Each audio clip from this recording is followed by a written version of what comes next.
Hey guys, Tim here, and yeah, I cannot actually believe I'm doing this, but I'm going back to Japan again already. Um, cannot believe this is going to be the fourth trip in roughly 13 months. I'm going to be going at the end of December and into January, so very excited about this. This will complete my goal of visiting Japan in all four seasons. I will have been, this is my sixth Japan trip, sixth or seventh, I believe. And winter is the only season I haven't been to Japan in, so I'm really excited to return in winter, get my first experience of like Tokyo winter and probably like the surrounding areas. I'm not fully decided if I'm going to be staying exclusively in Tokyo. I'm really considering, it really comes down to funds, like how much funds I'm going to have for this trip. But basically, I've been putting off buying the trip because I wasn't really sure if I wanted to go because there's a big convention that happens in December and I'm already going to have to go out of state and miss like a weekend of work to do the JLPT test, the N4 level. I'm gonna be doing that.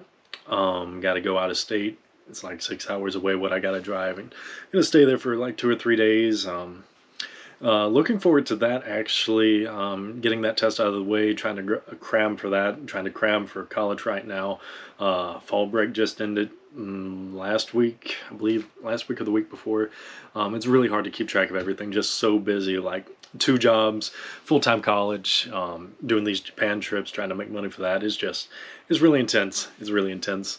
Um, but I was planning to go to Anime Week in Atlanta this year. I was gonna cosplay at least one of the days. I was gonna go like Thursday and Friday, but I happened to get on Expedia today, and I was browsing and just seeing what the prices were because every once in a while I just get on there to see what the prices are for like bundles to do flights and hotels and how much it is, and I saw that it was like under $2,000 for the flight and hotel combo, which is what I usually get. I just do that because it's easier. I don't have to go out of my way to book anything else. It's easier that way for me. I know some people like to book everything individually, but for right now, it's easier for me that way since I usually just stay in one hotel.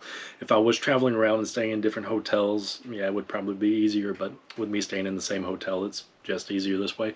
And I saw that it was like under $2,000. The same hotel that I stayed at last time in Shinjuku. Pretty good location, really close to the park. That way I could do my running at night, get some exercise in. Really like the location. There's a place to eat nearby. It's not in the bad area of Shinjuku. There are some relatively rough areas in Shinjuku, but it's like I never feel unsafe there, even though it's like the red light district and a little shady in some areas, especially at night. But for the most part, Shinjuku is fine.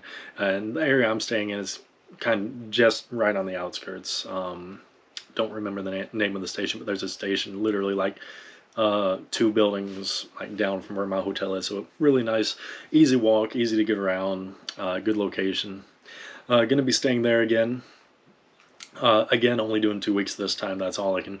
My work won't let me take off 2 weekends in a row, unfortunately. So just having to do this, and I'm hoping they'll let me take off in December and again in January because I'm leaving at the end of December and staying through the beginning of January.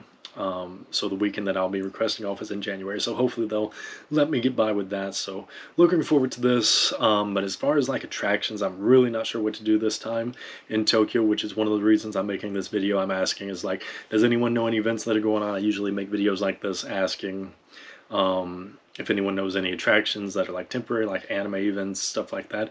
Otherwise, I just wing it while I'm there. I just go to like the prime locations where those things are usually at, like Ikebukuro, Akihabara, of course, Shibuya. Hit those locations, and they have like spots where they'll have pop-up shops for anime and like anime themed events or video game themed events. Looking forward to that. Looking forward to that for sure because every time I've gone, I've found something else. Like I didn't know the Conan event was going on last time, but I know about the Bleach event. Um, was there anything I went to this last time? I don't know if there was anything in particular I went to this last time. I'm thinking about going back to Tokyo Tower. I meant to do that last time I went back in August, but money got tight and just didn't really have a day where I could go out of my way because going to Tokyo Tower, it is honestly a little out of the way. It's like over by Roppongi Hills, and if you're not going in that direction, it's you could walk to it, sure, but it's a decent walk from like most of the like major areas. So you kind of have to go out of your way to get over there to that. It's not like a Skytree where it's kind of on the loop.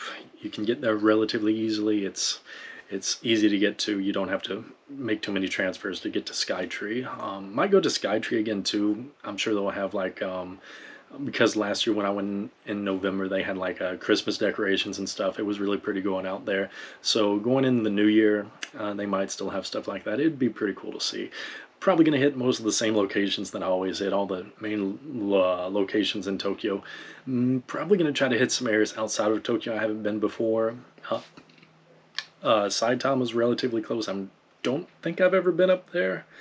Maybe Kawashi's in Saitama. I don't remember.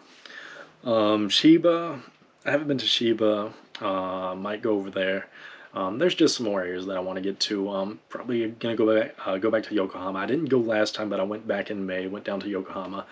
Don't know if I'm gonna go down to the beach in Kamakura or any of the beaches, but again, I'm just gonna be winging it mainly while I'm there. I'm just gonna find things to do unless I learn about anything else. Because right now, I don't know of any events that are going on. There's no concerts that I want to go to. There's no movie events that are going on that I know of at this time. But as we get closer to the time of the event, I might be able to find out some things. Unfortunately, I'm going to miss Kamikit this time because in order for me to go to Kamikit, I would have had to have left like the same week as Christmas, and it was quite a bit more expensive to leave out during that week. And I just want to get that weekend of work in before I leave. So those are two of the reasons I'm going to be missing Kamikit this time. But maybe I can get some of the Dojin and Balin books or something.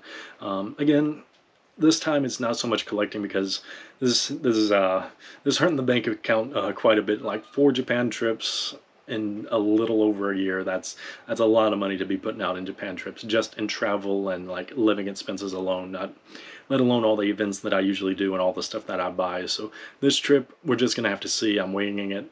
Gonna have to see how much I have in funds whenever I get there, and that will determine like what I buy and how much I can buy. We'll just see whenever we get there. Odaiba, might go back to Odaiba. Usually, since it's going to be the holidays, I have a feeling they're probably going to have quite a bit of things there to look at and see. One of the things I'm a little saddened about is probably not going to be able to film much while I'm there because right now the climate in Japan for foreigners like filming is like really bad because these like last 2 or 3 weeks foreigners have gotten a really bad rap, and I saw an article today on the Japan Times where the railways are actually looking into taking action against the people because right now, relatively recently, like I said, last 2 or 3 weeks, there have been a lot of foreigners, I'm guessing Americans, that have been like breakdancing and just being a total nuisance and annoying and harassing like the locals on the trains, the subways, Shibuya crossing, at the shrines, at the torii gates. Just a lot of foreigners, I'm guessing Americans, they seem like they'd be Americans, unfortunately, have just been making it really bad, putting them like foreigners in a really bad light in Japan, and they're really frowning on that. There's been a lot of Japanese people complaining about that online. Just horrible people doing horrible things for internet clout, and that's going to make it really hard for me to justify filming there. It was already difficult for me to want to film there because even though you're just like filming to yourself, and I try to be out of my way, I like away from everyone whenever I do like film while I'm in Japan, you still do get looks from Japanese, like they are kind of giving you the look.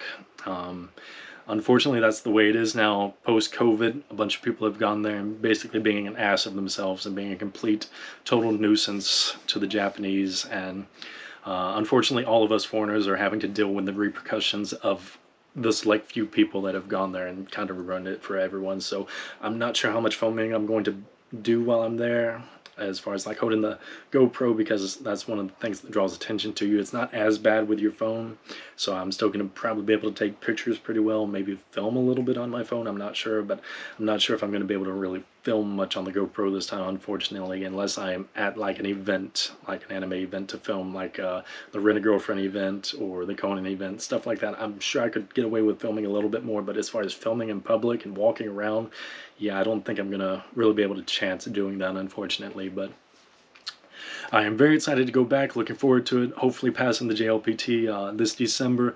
And if you have any events, just let me know. Let me know anything that might be going on in the Tokyo and general area of Tokyo, because I don't know how far I'm going to be going out of Tokyo this time. So I will see you guys in the next video. Later.